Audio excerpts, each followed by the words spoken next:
Hypothyroidism এটা কি?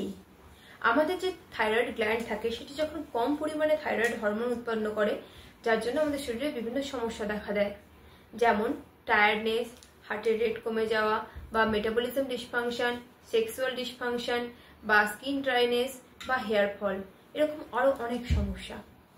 কিন্তু এই হাইপোথাইরয়েডিজম নিয়ে মানুষের অনেক ভুল ধারণা আছে। যেমন হাইপোথাইরয়েডিজমে আপনারা ব্লাড দিতে পারবেন না। ভুল কথা। আপনারা ব্লাড দিতে পারবেন যদি না আপনাদের অ্যাক্টিভ থাইরয়েড টক্সিকোসিস থাকে, অর্থাৎ যেখানে থাইরয়েড গ্ল্যান্ড বেশি বেশি পরিমাণে থাইরয়েড হরমোন তৈরি করছে।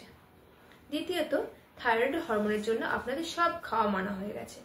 ভুল কথা।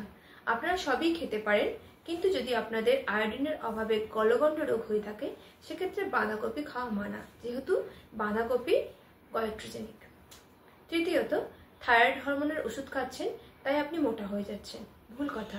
আপনার শরীরে ঠিক ততটুকু ওষুধ দেওয়া হয় যতটুকু আপনার শরীরে হরমোনের প্রয়োজন। তাই হরমোনের ওষুধ খাচ্ছেন বলে আপনার ওয়েট বেড়ে যাচ্ছে, এটা কিন্তু একদমই ভুল কথা।